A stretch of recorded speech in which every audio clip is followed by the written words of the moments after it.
ഒന്ന് ആലോചിച്ച് നോക്കി. ഞാനപ്പോൾ ആ കുട്ടിയോട് പറഞ്ഞു, മോളെ നീ അത് വീട്ടിൽ പറ. അപ്പോൾ വീട്ടിൽ അച്ഛനില്ല. കാര്യം അമ്മ ഈ കുട്ടി വയറ്റിൽ കിടക്കുമ്പോൾ 2 മാസമായപ്പം ആ പുള്ളിക്കാരൻ ആ ഭർത്താവ് ഉപേക്ഷിച്ചിട്ട് പോയതാണ് ആ അമ്മയുടെ.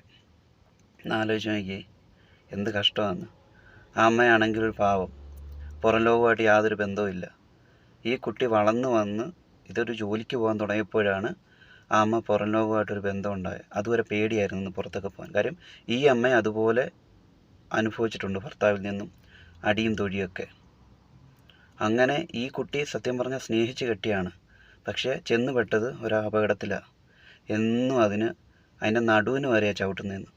അതിപ്പോൾ പേടിച്ചോടി വീട്ടിൽ വന്ന് അമ്മയോട് കാര്യം പറയുമ്പോൾ അമ്മയും പറയുന്നത്, മോളെ നീ എങ്ങനെയെങ്കിലും തിരിച്ച് ചെല്ല് എന്നാണ് പറയുന്നത്. കാര്യം വേറെ അമ്മ ഭർത്താവില്ലാതെ ജീവിക്കുന്നു, മോളും അങ്ങനെ ആകരുതെന്ന് വിചാരിച്ച് പറയുന്നത്. സത്യം പറഞ്ഞാൽ സങ്കടം തോന്നിപ്പോയി. ഞാൻ പറഞ്ഞു, മോളെ ഇപ്പം നിയമമുണ്ട്, നീ നിയമപരമായിട്ട് മുന്നോട്ട് പോകുക, അല്ലെങ്കിൽ ആശാ വർക്കേഴ്സോ അങ്ങനെയുള്ള ആരെങ്കിലുമൊക്കെ കണ്ട് പോലീസിനെ കണ്ടോ എന്തെങ്കിലും കാര്യങ്ങൾ നീ പറഞ്ഞ് നിൻ്റെ ജീവിതമാണ് വെറുതെ കൊണ്ട് വല്ലവർക്കും കൊണ്ട് കളയരുതെന്ന് പറഞ്ഞു. അപ്പം ആ കുട്ടി എന്നോട് പറഞ്ഞൊരു കാര്യമുണ്ട്, ചേട്ടാ ഞാൻ എന്തെങ്കിലും കേസ് കൊടുത്താൽ എൻ്റെ ഭർത്താവ് ജയിലിൽ പോകത്തില്ലേ? അപ്പം ആ ചേട്ടൻ്റെ ഭർത്താവിൻ്റെ അമ്മയ്ക്ക് അച്ഛനും വിഷമമാകത്തില്ലേ? അവരുടെ കണ്ണുനീര് കാണേണ്ടി വരത്തില്ലേ? ഞാനപ്പോൾ തിരിച്ച് അതിനോട് ചോദിച്ചു, മോളെ നിൻ്റെ കണ്ണുനീര് അവർ കാണുന്നില്ലല്ലോ, പിന്നെ നീ എന്തിനാ അവരുടെ കണ്ണുനീര് കാണാൻ നിൽക്കുന്നത്?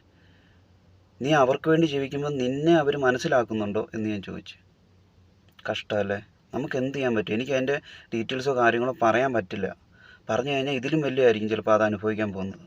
അതുകൊണ്ടാണ് ഞാൻ ഒന്നും പറയാത്തത് കേട്ടോ, ആരെന്താണെന്നൊന്നും. എന്താ ചെയ്യുക?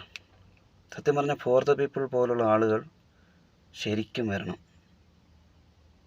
ഭയക്കണം ആളുകൾ. നമ്മുടെ നിയമത്തെ ആർക്കും ഭയമില്ലെന്നേ, അങ്ങനെയുള്ള ആളുകളെ ഭയക്കണം ശരിക്കും.